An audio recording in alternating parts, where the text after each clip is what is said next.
Minuit, la porte était virale de l'intérieur. La neige étouffait tous les bruits. Et pourtant, quelqu'un avait encore le souffle chaud. Avant que l'enquête n'y commence, dites-moi dans les commentaires, de quelle ville regardez-vous et pensez-vous qu'il ou elle est coupable? Restez bien jusqu'à la fin, car vous n'y croirez pas si que Poirot découvrira sous le globe de neige posé sur le bureau. Asterisk la neige tombait sans répit, recouvrant tout d'un manteau blanc, qui effaçait routes, traces et même les sons. Hercule Poirot, moustaches impeccables malgré l'humidité glacée, observait les flocons avec une attention qui n'était pas seulement esthétique, mais aussi intuitive dont le funiculaire s'était arrêté au dernier hameau. De là, une voiture à chevaux devait le conduire au Chalet neige à toile, propriété du comte Arnaud de Villars. Les lanternes du véhicule blanquaient des halos tremblotants dans la brume. Pace, Poirot n'ignorait pas que cette invitation avait un double visage. Officiellement, une retraite élégante pour célébrer la nouvelle année.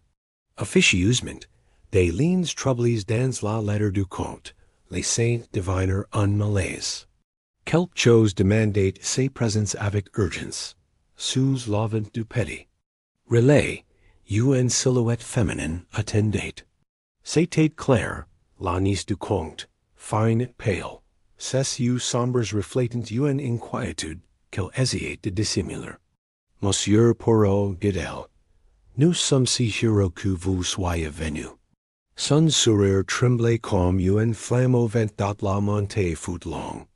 Les chevaux peinaient dans la neige lourde, et le silence était seulement brisé par le claquement des sabots. Poirot observait le paysage enseveli. Chaque arbre semblait être un témoin immobile. Chaque conguerre une ligne tendue vers un secret infaillible. Enfin, le chalet se dessinait dans l'obscurité. Une grande bâtisse de bois sombre cesse. Fenêtres illuminées d'un or chaleureux. Sun toit croulait sous des masses épaisses de neige. Les volets claquèrent brusquement, comme si la maison voulait retenir un soupir. À l'entrée, un domestique ouvrit la porte, et une bouffée de chaleur parfumée au bois brûlé enveloppa Poirot.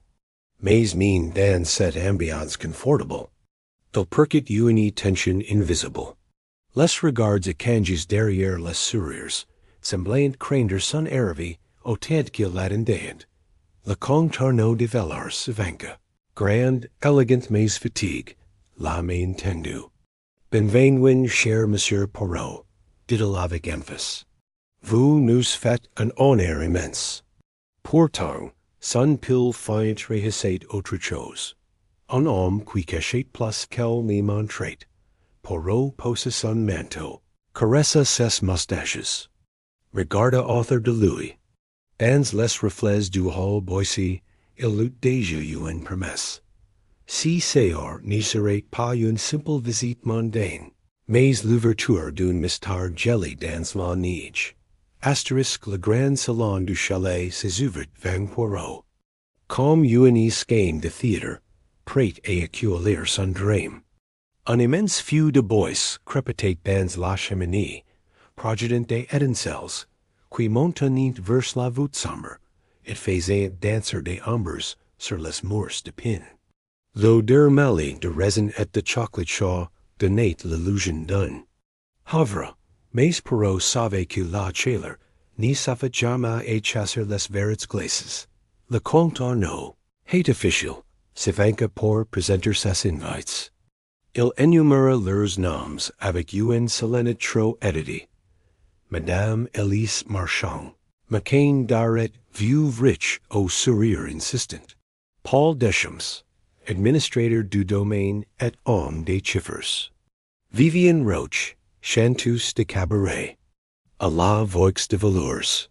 Docteur Lucien Valois, médecin répute pour son calme glacial.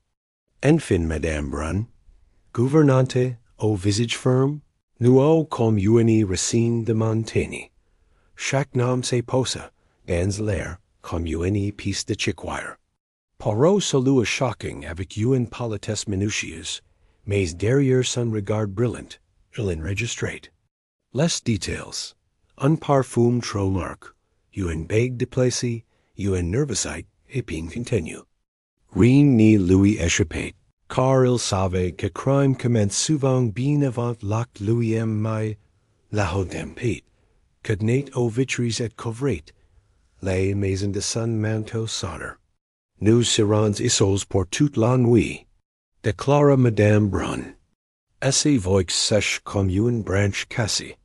Un murmure parcourt le groupe, certains sourirent, d'autres détournèrent les yeux. L'idée d'être prisonnière du décor ajoutait une tension invisible. On apporta un chocolat épais, fumant, servi dans des tasses de porcelaine fine. Shocking se réchauffa les mains, mais Poirot regarda longuement la mousse brune que c'était, formée au fond de ces tasses. Une mousse qui semblait sourire, comme si le destin lui-même se réjouissait de ce qui allait suivre. Vivian Roche, pour dissiper l'air trop lourd, se leva et effleura le piano d'une doigt gracieux. Elle fit résonner deux notes claires, presque fragiles, et le son se répandit comme un écho fragile dans le silence. À cet instant, une beauté musique, passée sur un bureau voisin, répondit par une brave mélodie crystalline avant de s'éteindre brusquement. Poirot remarqua alors un détail. Et quitte du globe de neige pose sur ce même bureau, une enveloppe scellée reposait bien en vue. Personne n'y prêta attention, comme si elle faisait partie du décor. Pourtant, il y avait là une exactitude qui n'était pas innocente. Les choses trop visibles sont souvent celles qu'on vit quelque autrement. Le comte reprit la parole. Avec un enthousiasme force, invitant Shocking et leva son verre pour célébrer la nouvelle année. Les convives s'exécutèrent, mais les regards se croisaient trop vite, se faillant aussitôt, comme si derrière chaque sourire se cachait une réserve, un doute ou une peur. Poirot, silencieux, caressait ses moustaches. Il ne disait rien, mais il savait déjà qu'il n'était pas seulement l'invité dans l'air de cette soirée d'hiver. Il était le spectateur convoqué d'un drame qui n'allait pas tarder à se jouer. Asterisk on leva les verres et le cristal. Tinta d'un son clair qui se perdit aussitôt dans le rugissement du vent dehors. La cheminée crépita plus fort, comme pour répondre au frisson collectif. Poirot observait chaque geste, des mains qui tremblaient à peine, des yeux qui se détournaient au mauvais moment.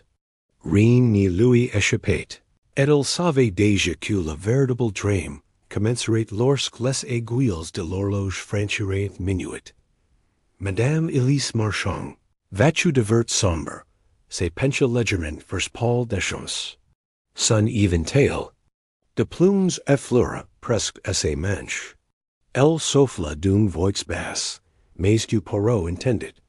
Nous parlerons après minuit. Si simple murmure, pose comme un rendez-vous secret, tomba dans l'air lourd, et fit vibrer l'atmosphère du salon, comme une corde tendue. Deschamps eut un léger mouvement de recul, puis forqua un sourire. Le comte détourna les yeux et alluma. Enfin à ses pipes, bien qu'elle restait éteinte. Vivian Roche, quant à elle, jouait machinalement avec une de ses chevaux, son regard fixe sur les flammes, comme si elles pouvaient lui cacher le monde. Le docteur Valois remuait une coilerie. Dans ses tasses vides, un geste inutile qui n'y servait qu'à récupérer ses mains. Ses lunettes reflétaient la lueur du feu, et on aurait pu croire qu'il observait Shocking par-dessus des vitres teintées. Madame Brun silencieuse tricotait dans un coin, mais ses oreilles semblaient capter chaque mot, chaque soupir. Un coup de vent fit vaciller le lustre au plafond. Les ampules électriques clignoterant comme une paupière fatiguée, plongeant la piste dans une demi-obscurité oppressante. Dans si court instant de pénombre, un souffle plus lourd que les autres traverse le salon, et Poirot sentit qu'un premier pas vers le crime venait d'être franchi dans la botte et musique sur le bureau s'anima soudain, comme si une invisible avait tourné à ses corps. Elle joua quelques notes fragiles d'une valse enneigée, puis s'interrompit brusquement, laissant derrière elle un silence tranchant. Tous se figurant un instant, puis reprirent leur conversation comme si de rien n'était. Seul Poirot regardait la petite botte avec une attention d'aigle. Sur le bureau voisin, et quitte du globe de neige, l'enveloppe scellée semblait briller davantage. Personne n'y la touchait, mais elle était devenue l'objet central de la pièce. Poirot savait que si qui est placé sous les yeux de tous n'est pas toujours destiné à être vu, mais à détourner les regards de si qui importe v-r-a-i-m-e-n-t dans la tempête. Dehors redouble, couvert le chalet d'un coton sonore qui isolate ses habitants du reste du monde. Dans cette boule glacée, chaque parole prenait la force d'un serment, chaque silence passait comme un aveu. L'heure avançait inexorablement, et Poirot sentait que la phrase éprise minuit avait déjà scellé le destin de la soirée et d'il. Resta assis, immobile, caressant ses moustaches avec lenteur, ses yeux brillants d'une vigilance tranquille. Si que les autres croyant être une simple fête de fin d'année, devenait sous ses yeux un théâtre d'ombres. Les rideaux n'y tarderaient pas à se lever sur le premier acte du mystère.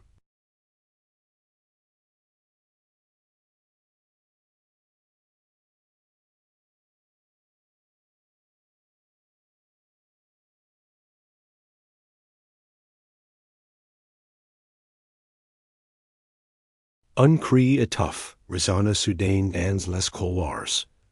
Aussitôt hap par la tempête qui naît contre les vitres. Tous se lèverent d'un bond, et les pas précipités, les menèrent vers le cabinet bibliothéque du comte. La porte était close, et quand on tenta la poignée, elle résista avec une fermeté Chalet. On se regarda, tremblant, car la colle pendait encore du kit intérieur du barelet. Le comte frappa plusieurs fois et appela Madame Marchand d'une voix cuissée. Voulait assurer, mais qui tremblait comme une corde usée. Aucun son ni lui répondit, sauf le cliquement du vent. Alors, dans un élan, on enfonça la porte, qui céda dans un grincement de voix ancienne. Si fut Poirot qui franquit le sous le premier, et si qu'il vite n'y laissa plus place au doute. Le drame avait commencé. Madame Marchand disait près du bureau, renversée sur le tapis. Son visage, autrefois animé d'un sourire mondain, n'était plus qu'un masque fige. Ses mains délicates reposaient inertes, l'une tenait encore un mouchoir froisse. Sur le sol, un globe de neige fisher s'était écrasé.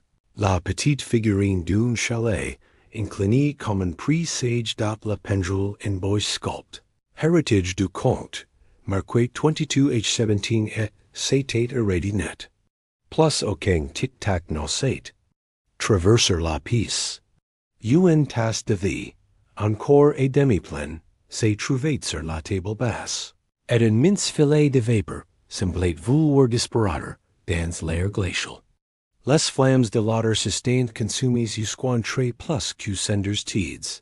Le docteur Valois s'éganouilla, posa du doigt sur le cou de la victime, puis baissa lentement les yeux. Elle est partie, murmura-t-il. Done. Ton haut la science se mêlait et une tristesse feinte au réel. Personne n'y parla. Le silence du chalet était désormais celui d'une chambre funéraire. Poirot, immobile, scrutait chaque détail. Une odeur discrète de violet flottate encore dans l'air, persistanticum, une signature invisible. Il s'éganouilla et remarqua. Près du tapis un minuscule point de cire, si insignifiant que pile inattentif l'aurait ignore. Ses moustaches frémiraient. Rien n'était jamais insignifiant. Sur le bureau, une failli demi-broli, portait un mot tronc. Ton. C'était tout ci, qui restait d'un document que l'on avait voulu faire disparaître. Poirot. Sentit que si fragment à l'apaiser l'ord dans la balance du mystère, car une syllabe suffit parfois et de masquer un destin. Le comte, d'abord, tenta un mot pour masquer ses pairs. Un suicide, peut-être? Ses voix manquaient de conviction, et chacun sentit que cette hypothèse n'était qu'une échappatoire fragile. Claire, derrière lui, fixait la skein avec des yeux grands ouverts, incapable de détacher son regard du corps immobile. Poirot se redressa lentement, caressant ses moustaches avec une gravité calculée. Devant lui, la pièce semblait hurler une vérité silencieuse. Un meurtre avait eu lieu, et il portait le masque trompeur d'une mort violée de l'intérieur. Mais Poirot savait, les portes fermées n'étaient pas la logique, et la neige garde toujours la mémoire des pas. Asterisk Madame Brun, la gouvernante, jura d'une voix dure qu'aucun homme n'avait franchi le couloir au moment du drame. Ses yeux plissés semblaient vouloir clore ses paroles au mur comme une vérité incontestable. Pourtant, Poirot savait que la neige dehors était plus fidèle que n'importe quel serment. Elle absorbe les pas, mais n'y manque dat. Il se pencha sur la col resté dans le barolet. C'était une l'ancien lord, forgé dans un métal, qui portait au sommet un petit yillet. Ce détail, insignifiant pour les autres, éveilla l'esprit méthodique du détective. Pourquoi un yillet sinon pour y passer un fil? Les casse de l'intrigue aussi. L'anneau brun les sur la soucoupe semblait décoller, comme si la tasse avait été replacée après un geste, et non laissée naturellement par la main de la victime. Poirot plissa les yeux. Chaque trace déplacée est une confession mute. Le bureau, quant à lui, offrait l'image d'un ordre rigide, presque trop rigide. Sous la feuille brûlée, qui conservait si fragment, ton, trahissait une volant de dissimulation. Une partie d'un mot, un secret impute de son cours, mais qui respirait encore. Deschamps, l'administrateur, calait imperceptible and apercevant si fragment. Vivien la chanteuse détourna le regard, à ses respirations. C'est faisant plus brave. Deux réactions furtives, mais Poirot les nota con autant que le blancs les sur un sentir. Le conche tricherait à ses pipes toujours radiant. Ses mains nerveuses trahissant une inquiétude, qui dépassait la simple stupeur. Claire, elle, observait la skein avec une œil fixé qui pouvait être l'innocence, ou la terreur, d'un secret trop lourd et porteur. Poirot s'approcha de la fenêtre scellée par la neige. En bas du châssis, il remarqua une coupure nette dans le givre, comme si quelqu'un avait touché au joint, puis les froid refermer l'ouverture. Les fenêtres scellées par la nature n'y présentent pas de cicatrices, si nett et dat il caressa. Ses moustaches s'engueurent. La neige n'y dit jamais qui, mais elle confirme toujours comment. Et si qu'il voyait déjà, c'était une en skein, une illusion destinée, et persuader d'un suicide, ou d'une mort impossible. Alors que esprit ruse avait compose la skein comme une piece de theater. Le silence du chalet passait, seulement troublé par le souffle de la tempête. Mais dans la tête de Poirot, mille petites cellules grises s'activaient déjà.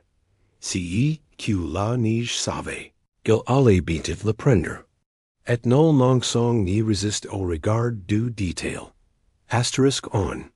Ressemble tout le monde dans le salon, author du few qui lancet encore des étincelles. Les visages étaient fermes, les corps raides, comme si chacun portait sur ses épaules une invisible accusation. Poirot devout, imposé par essa simple présence en silence de tribunal. Chacun savait que l'heure était venue de dire ce qu'il faisait lorsque la mort avait frappé.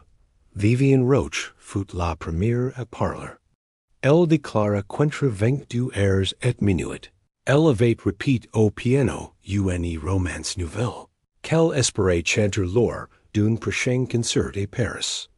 Et sa voix tremblait légèrement en prononçant ces mots, comme si elle craignait que la musique se transforme en piège contre elle. Le docteur Valois affirma, d'un ton calme et précis, qu'il rangeait ses trousses médicales. Il avait nettoyé des instruments, vérifié des fioles, et mis de l'ordre dans ses flacons. Son récit paraissait froidement exact, mais Poirot savait que trop de précision pour quelque une préparation, plaidait qu'un souvenir sincère. Paul Deschamps prit la parole ensuite, expliquant qu'il s'occupait de comps dans le salon voisin. S. Plume, dit-il, avait nourri des colonnes de chiffres, pendant que les autres conversaient. Sa voix était paisible, mais ses mains tremblaient légèrement. Pet Poirot nota la tache d'encre, encore humide sur son poignet. Le comte Arnaud de Villars déclara qu'il écrivait une lettre destinée à de Crincier, habitude malheureuse de saison. Dit-il en haussant les épaules. Il tentait de sourire, mais son visage crispé trahissait que ce n'était pas seulement l'habitude, mais put de l'urgence ou la panique, qui l'avait conduit à sa table d'écriture. Madame Brun la gouvernante, annonça qu'elle coussait dans l'office. Une lampe while près d'elle, et qu'elle avait tout entendu du couloir, sans qu'aucun pas ni s'y aventure. Elle prononça ces mots comme une vérité absolue, mais Poirot savait que même les vérités les plus droites pouvaient être tordues par l'ombre d'un détail. Claire, enfin, expliqua qu'elle lisait près de la fenêtre. Le profil le paille contre la vitre glacée, observant la tempête qui avalait le monde. Son récit était doux et fragile, mais dans ses yeux, Poirot lut une lueur. Était-ce de la sincérité, ou la crainte d'un secret et dissimulé? Poirot, les mains jointes derrière le dos, remarqua chacun d'une inclinaison polie. Ses moustaches frémissaient de satisfaction intérieure. Il n'y croyait pas en celle de ses alibis, ou plaidait. Il savait qu'il était tous vrai dans la surface, mais faux dans leur profondeur. La vérité, songeait-il, n'était pas dans ce que l'on disait, mais dans la couture entre les phrases. Le parfum de violette revint à sa mémoire, tenace, presque obsédant. Dans ce salon trop chauffe, chaque détail flottait encore. Note de piano, une équilibre agité, une plume d'encre. Tout cela formait déjà un canevas. Et Poirot savait que l'assassin s'était enveloppé d'un alibi, aussi soigneusement que d'un manteau de laine. Mais la laine laisse toujours passer un fil. À l'aube, la tempête n'avait pas cessé, mais une lueur bleue filtrée par les vitres couvertes de givre. Les chalets paraissaient suspendus dans une boule silencieuse, prisonniers d'un ocean de neige. Les invites, pales et fatigues, retrouvèrent author du feu, incapables de chasser le souvenir de la nuit. Poirot, lui, déjà live, examinait les lieux comme une médecine scrutant les poumons d'un malade. Dans la remise, un valet avait découvert un objet étrange. Un bâton de ski, noircit et son extrémité comme s'il avait été exposé. Une flamme, See detail trouble Poirot. I qua pouvez bien server un béton brol, sinon à tenir quelque chose que l'on voulait consumer discrètement? Ces petites cellules grises s'aimeraient danser, Poirot fila ensuite dans les cendres. Freud's de l'autre, du cabinet bibliophique. Entre deux morceaux de bois calcins, il trouva un minuscule agrafe de métal, be croqueville par le jailer. On l'avait laissé là comme un vestige involontaire. Une signature involontaire du criminel. Il l'a glissé dans son mouchoir avec précaution la botte et musique assise sur le bureau. Celle-là même qui s'était Tuesday brusquement la veille, refusa obstinement de rejoindre ses mélodies. Poirot la souleva, examina son socle, et remarqua qu'une petite vis manquait. Le mécanisme avait été fouillé, pas être manipulé, comme si on avait caché ou retiré quelque chose d'autre. Il retourna, examiner la fenêtre jolie. En bas du châssis, la coupure nette dans le givre, lui paraissait désormais encore plus suspect. Si il n'était pas une fissure naturelle, mais bien l'ouvre d'une main, comme si on avait tenté une ouverture pousse, les la neige refermer l'embrayant. La nature est une couturière patiente, pensa Poirot. Le papier brûle lui revint à l'esprit. Si fragment de mot, ton. La veille, il avait hésité. Mais si matin, vang les indices accumules, il s'entendit murmure par lui-même. Count, comptes, comptabilité. Le puzzle commentait et prendre forme. Le few avait voulu détruire des preuves financières. Le compte interrogeait nouveau, parla devant même, quand ni lui pose une question précise. Ses mains tremblaient légèrement, et il s'efforçait de détourner la conversation vers la tempête, comme si le mauvais temps pouvait servir d'alibi. Claire, et ses quittes, fixait le sol avec une intensité presque douloureuse. Poirot se redressa, tapoda la poussière de neige de ses chaussures, et déclara à voix claire. Mes amis, le crime ne nous est pas quitte cette nuit.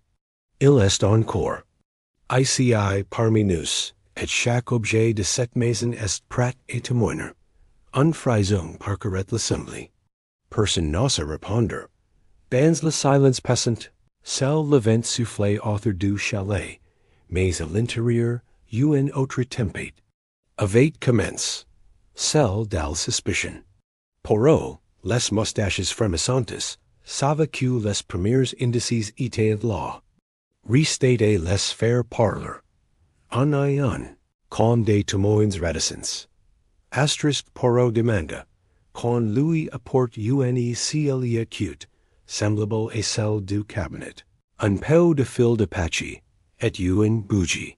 Les invites, intrigues, obérant, certains avec curiosité, d'autres avec apprehension.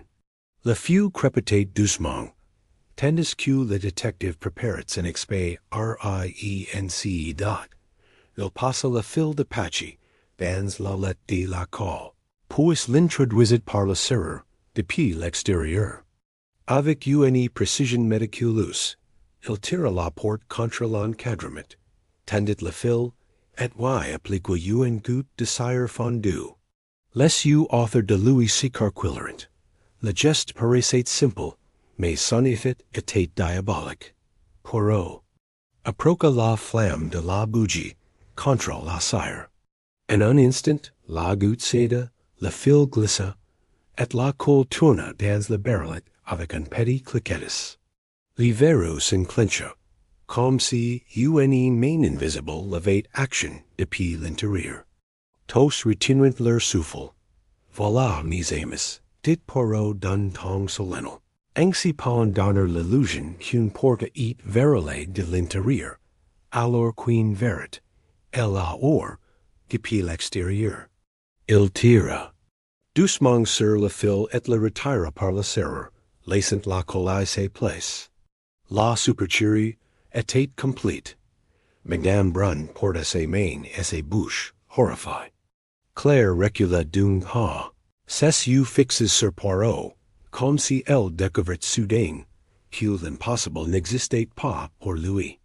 Le comte baissa la tête, la pipe tremblant entre ses doigts. Poirot désigna ensuite le bâton de ski nourgi. Ce bâton, mis Amos, servait à soutenir le fil contre la flamme. La mèche s'est consumée, libérant la goutte de cire au moment voulu. Ainsi, le criminel n'avait même pas besoin de tendre dans le couloir. L'ingéniosité glaciale du précide Glacé le symbole et date, la petite tache de cire retrouvée sur le tapis. La veille prenait désormais tout son sens. Ce n'était pas un hasard, mais la trace de ce mécanisme discret. La vérité, pensa Poirot, est toujours minuscule avant de s'imposer avec éclat. Un murmure parcourut le groupe. Chacun regardait l'autre, méfiance. L'idée que l'assassin s'est trouvé parmi eux, capable d'un tel refinement, ébranlait leurs certitudes. Le crime n'était plus un mystère impossible. Il avait désormais un mode opératoire. Clair, Poirot caressa ses moustaches, satisfait d'avoir percé l'illusion de la chambre verrouillée. Mais il savait qu'il ne suffisait pas de comprendre le concept. Restait à découvrir le pourquoi, et surtout le qui. La pièce venait de livre son secret mécanique. Le corps des hommes, lui, résistait encore. Asterisk Poirot s'installa au centre du salon, les mains jointes derrière le dos. Et ses voix douces mais fermes brisa le silence. Comprendre le mécanisme du crime n'y savait pas. Il faut saisir le corps, le mobile, si qui pousse une main et franchir l'interdit. Les regards se croiseront, lords de soupçons, Madame Marchand, la victime, avait de l'argent, du pouvoir, et un réseau d'influence. Elle finançait des artistes, soutenait des projets, et distribuait son aide avec une générosité sélective. Cette position la rendait autant aimée que redoutée. Peut-être qu'elle savait trop de choses. Le comte Arnaud, lui, croulait sous des dettes colossales. Ses créanciers menaçaient son domaine, son nom, et son honneur. Un mot de Madame Marchand, un refus soudain de soutien, pouvait l'anéantir. Il avait donc un intérêt évident à son silence, mais ses yeux semblaient plus honteux que meurtriers.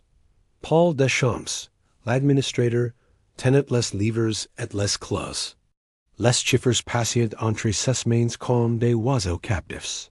S'il avait voulu dissimuler des détournements, la machine aurait pu l'exposer. Son visage restait calme, mais la pâleur de ses joues parlait plus que ses mots. Vivian Roche, la chanteuse, connaissait la générosité de Madame Marchand. Elle avait reçu son soutien, mais elle craignait aussi ses caprices. La machine avait le pouvoir de briser une carrière aussi facilement qu'elle l'avait construite. Vivian jouait avec son collier, ses doigts nerveux trahissant une inquiétude intime. Le docteur Valois, repute, avait signé des ordonnances pour des œuvres charitables qui n'existaient pas. Un mot de Madame Marchand pouvait transformer son prestige en scandale.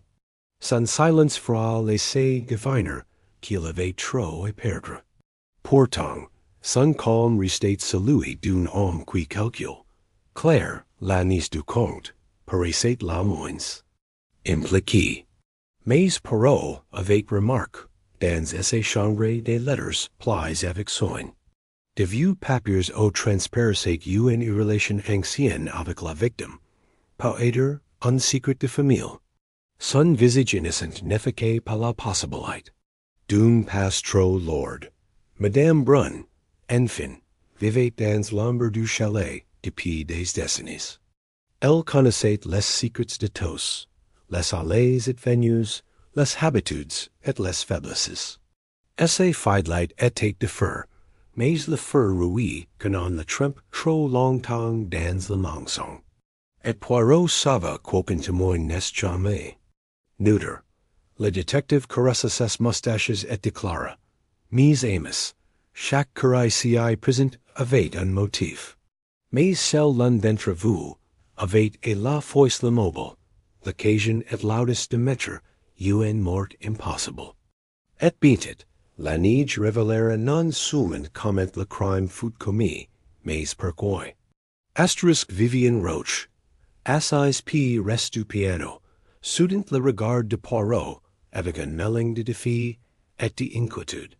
J'ai joué toute la soirée, dit-elle d'une voix ferme, comme pour s'en convaincre elle-même. Le détective s'approcha de l'instrument et effleura le couvercle. Une fine poussière recouvrit le bois, sauf l'endroit où le métronome avait été placé récemment. Poirot toucha le métronome et le remit en mouvement. Le petit appareil battit la mesure avec une régularité mécanique. Voyez-vous, mes amis, déclara-t-il, un métronome peut donner l'illusion d'une présence musicale.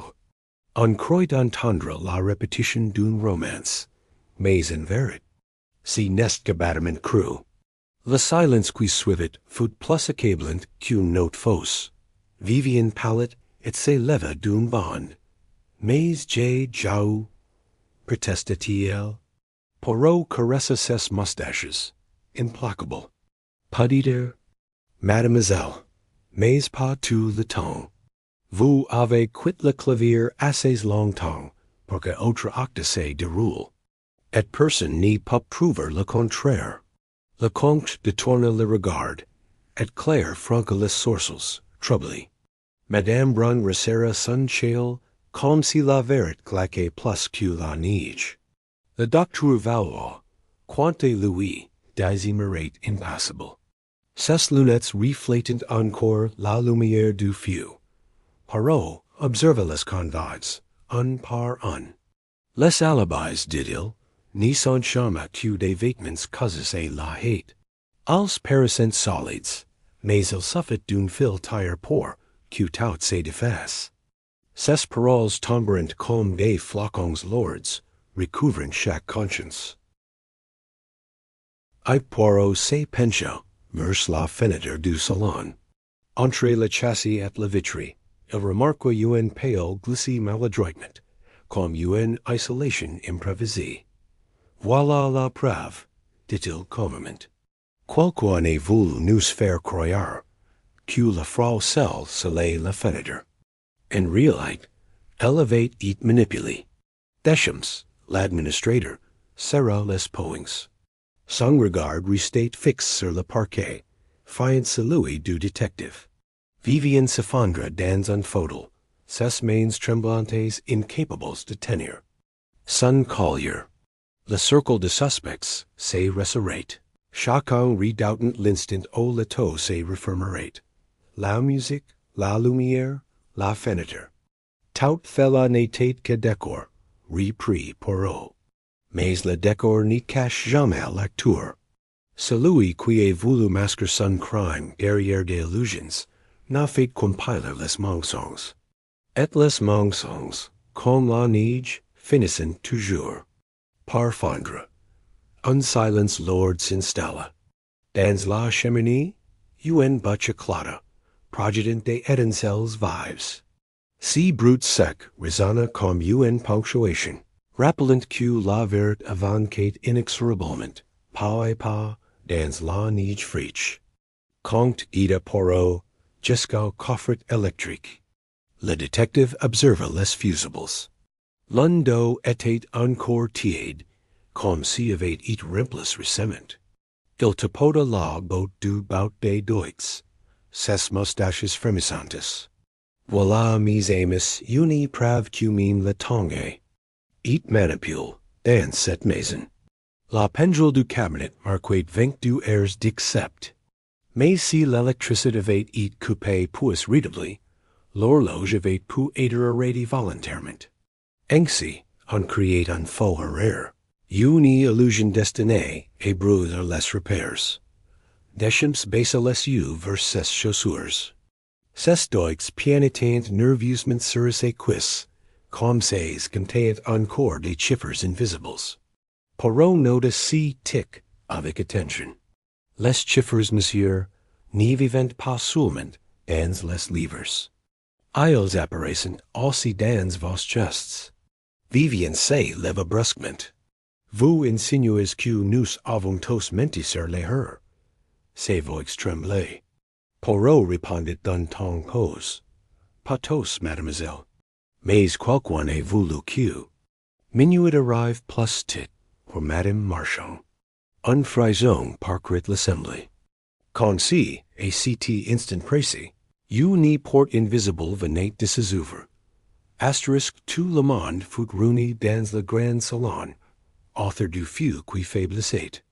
Le jour s'est levé et peine, et à travers les vitres gives, s'est glacé une lueur laiteuse. Les visages des invités étaient tired, fatigues. Chacun pressentait que Poirot s'apprêtait à dévoiler ce que la neige. Et la nuit avait tenté de s'y ACHER, dont les détectives restaient debout, immobiles, ses mains jointes derrière le dos. Mes amis, dit-il d'une voix claire, le moment est venu de lever le voile. Vous avez tous eu un motif, eu un compte. Mais seul l'un de vous est réuni, le courage et l'ingéniosité nécessaires pour transformer un meurtre en énigme de chambre close. Il se tourna vers le bureau et désigna la coule, la cire, le bâton de ski. Le comment est désormais clair.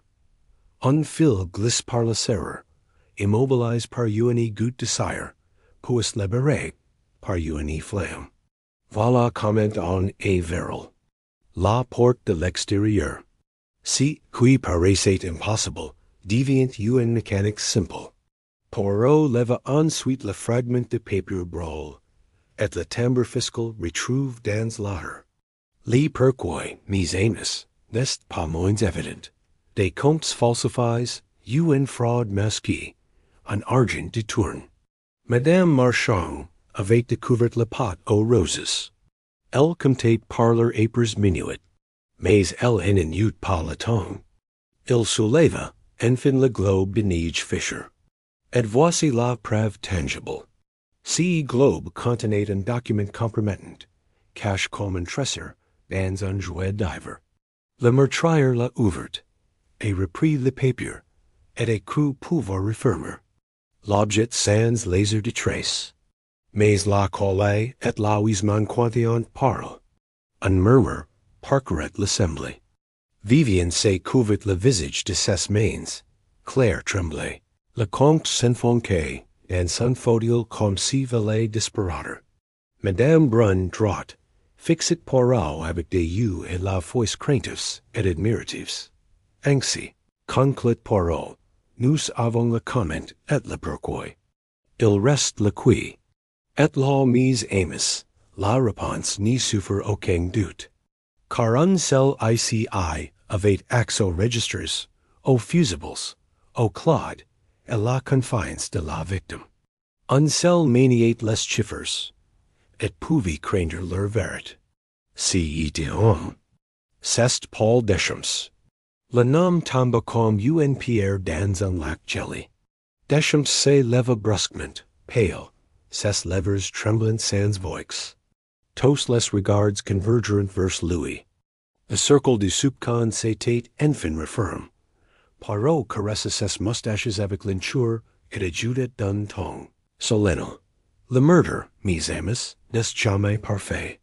Le criminel peut tromper les scènes, les apparences et même le ton. Mais il oublie toujours une chose, la logique.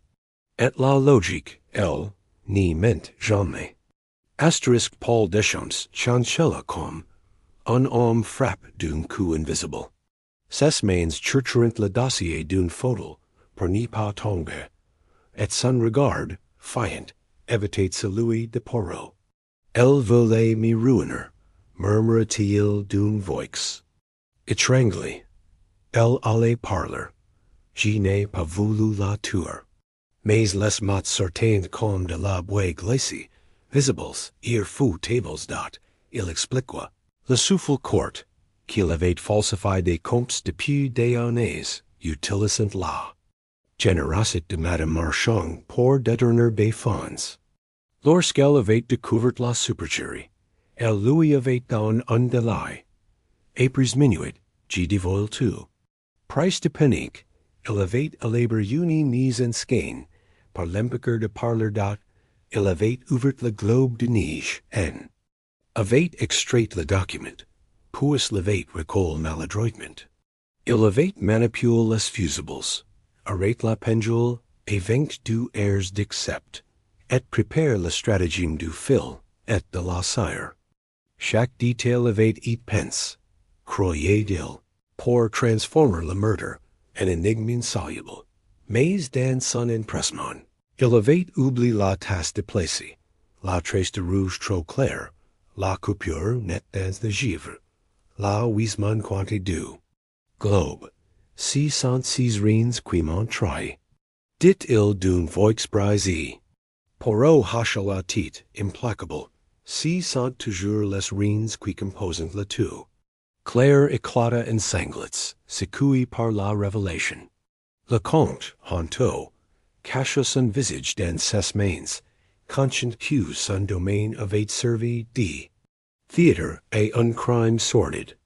Vivian, blanche comme la neige dehors, se recula, comme si elle voulait effacer jusqu'au souvenir de ses complices involontaires.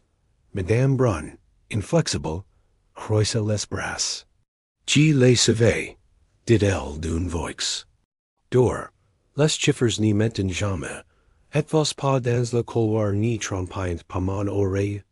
Deschamps lui lança un regard amer, mais il n'y trouva pas de réponse. Ses mensonges s'étaient évanouis comme de la fumée. Poirot, quant à lui, posa calmement la main sur le bureau. Monsieur Deschamps, dit-il, il n'y a pas de meurtre. Parfait. Vous avez tenté d'inférer la vérité derrière une porte verrouillée. Mais la vérité, comme la neige, finit toujours par s'infiltrer par la plus petite fissure. Le silence retomba dans les chalets, seulement troublé par la tempête qui se passait enfin. Le jour filtrait par les vitres, doux et cool à la fois. La vérité avait brisé la nuit, et avec elle, le masque du crime. Deschamps, effondré, n'était plus qu'homme ordinaire ratré par ses fautes. Poirot caressa ses moustaches et conclait doucement. Les consciences, mises à misant les seules chambres vraiment verrouillées. Mais tôt tard, elles se souvent et leur secret tombé comme la neige sur le monde. Puis il s'est tout, et shocking ce que l'affaire était close.